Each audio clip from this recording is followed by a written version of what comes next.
Alright, so now that we've got our Red Bull can created and ready for rendering and animation, we're going to move over back to the layout section here and basically set up our scene with lights and a camera and of course a backdrop for the product to sit on. So let's begin with a very simple backdrop. I'm going to go Shift A, Mesh and Plane. I'm just going to scale this up by 8, so I'm just going to press S and then 8. And then from here, I'm going to jump into the edit mode. I'm just going to select the edge on the back here and extrude it up on the Z-axis. And then the edge just here in the center, I'm going to press Ctrl B and basically give this a bit of an infinite backdrop rolling up on the mouse wheel. So something like that looks pretty good. You can see we've got these weird faceted edges. So all you have to do is just right click, shade smooth.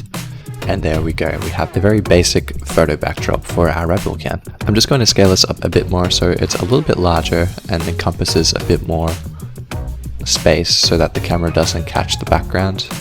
Okay, so now that that's done, I'm actually going to create a secondary window here so that we can see the camera view and work whilst we're working on the scene. So if you come up to the top here, you can just drag across another scene, like so. So now we can work out of this scene and actually have the camera focused on in this scene. So speaking of the camera, let's actually add that back in. So I'm going to go Shift A, Camera, and then in this side of things I'm going to press 0 to jump to the camera view. So now that we've got the camera selected and we're seeing here in the camera view, we can pull this up and start playing around with how it's actually viewing the product. If you want a very quick and easy way to play with the camera and move it to the exact position that you want, in this view you can hit N on your keyboard. This is going to bring up a new menu where you can basically come down to the View tab and you can do Camera to View. So what that is going to do is while you're looking through the camera, you can actually move it with the way that you're looking at the viewport.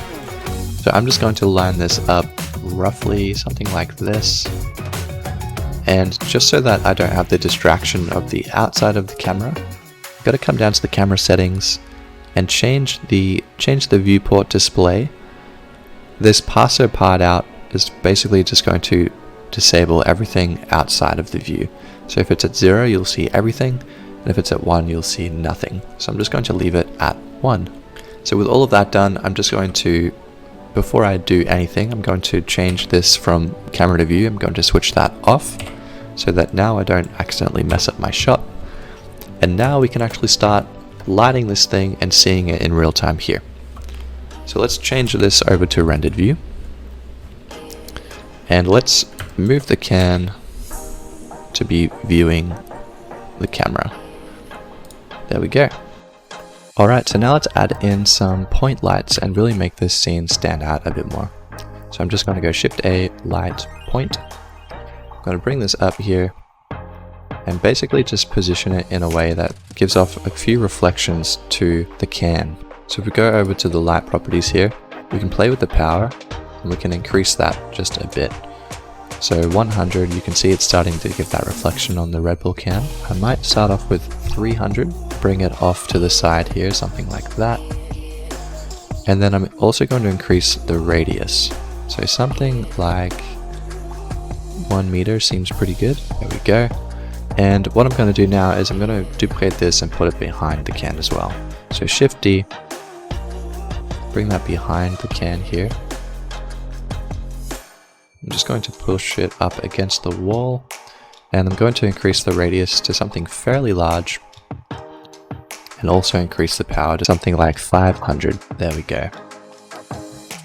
So already that's looking pretty good, but what I do want to do quickly is just change the texture of the backdrop here. So if we go over to the shading editor and we hit new, I'm basically just going to make this a black backdrop. There we go. So immediately that's giving it a bit more of a dynamic look. I do, however, want to change the roughness. So I'm just going to push the roughness up a bit to something like 0.7. So now we have a little bit more of a dynamic look on the Red Bull can. And I'm just going to decrease the specular ever so slightly to something like 0.3.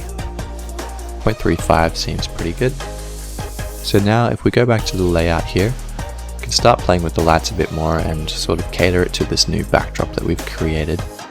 So straight away, this big light behind the can isn't really doing anything. So I'm just going to increase the power to something like 1000. Immediately that's looking a lot nicer. And I think just quickly, what I'm going to do is I'm going to scale everything down a little bit. So I'm going to press A on everything, hit S to scale, and just quickly I've noticed that the scale is a little bit off here. So what I'm going to do is I'm going to press A to select everything. So I'm just going to hit S to scale, and I'm going to press 0.5 on the numpad and hit enter. So now everything is scaled a little bit more appropriately. I'm just going to hit A for everything again, and then I'm going to press Ctrl A to apply the scale.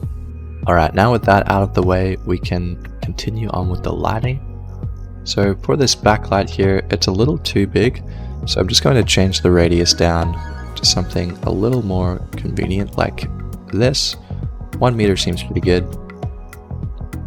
And then for the power, I think 1000 still looks reasonable, so I'm just going to leave it as is for now. Now for your scene and the other scenes that we're going to create, the lighting will change depending on the shot. So this isn't set in stone, we can always change it on the fly, but this is just the look that we're going with.